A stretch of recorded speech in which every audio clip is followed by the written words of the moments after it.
BNP গণতন্ত্রকে পুনরুদ্ধারের জন্য দীর্ঘ সংগ্রাম করেছে, লড়াই করেছে, বারবার চেষ্টা করা হয়েছে বিএনপিকে ধ্বংস করে ফেলবার। কিন্তু বিএনপি ফিনিক্স পাখির মতোই প্রতিবার এই আদর্শকে নিয়ে, জিয়াউর রহমানের আদর্শকে নিয়ে, খালেদা জিয়ার আদর্শকে নিয়ে জেগে উঠেছে। আজকে বিএনপি গত 15 বছর যে সংগ্রাম করেছে গণতন্ত্র প্রতিষ্ঠার জন্য, তার মধ্যে আমাদের দলের বর্তমান ভারপ্রাপ্ত চেয়ারম্যান যারা তারেক রহমান, তিনি দীর্ঘ 8 বছর এই সংগ্রামে নেতৃত্ব দিয়েছেন নির্বাসিত হয়ে। বিএনপিকে ধ্বংস করার জন্য বিএনপির প্রায় 60 লক্ষ মানুষের বিরুদ্ধে মিথ্যা মামলা দেওয়া হয়েছে। বিএনপির প্রায় 20,000 মানুষকে হত্যা করা হয়েছে।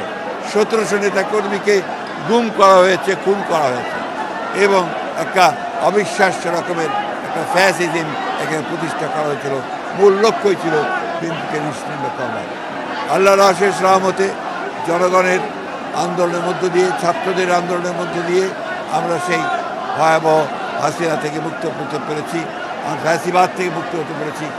এখন যে চ্যালেঞ্জ আমাদের সামনে রয়েছে, সেই চ্যালেঞ্জ হচ্ছে যে আগামী ফেব্রুয়ারি মাসে, 26শে ফেব্রুয়ারি মাসে যে নির্বাচন অনুষ্ঠানের কথা আছে, সেই নির্বাচন অনুষ্ঠান সুষ্ঠুভাবে করার সর্বত্র সহযোগিতা করা, সাহায্য করা। যে সংস্কার প্রস্তাবগুলো নিয়ে এসেছিল, সংস্কার যে আপনার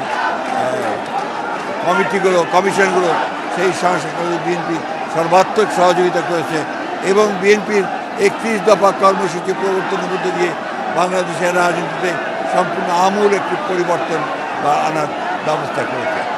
জনগণের সমর্থনের মধ্য দিয়ে বিএনপি যদি রাষ্ট্র পরিচালনার দায়িত্ব পায়, তাহলে নিঃসন্দেহে আমাদের নেতা চেয়ারম্যান তারেক রহমানের নেতৃত্বে বাংলাদেশে বিএনপি একদিকে রাজনৈতিক পরিবর্তন ঘটাবে, অন্যদিকে অর্থনৈতিক প্রবৃদ্ধি ঘটাবে, এবং নিঃসন্দেহে বাংলাদেশকে আরও সামনের দিকে এগিয়ে নিয়ে যাবে।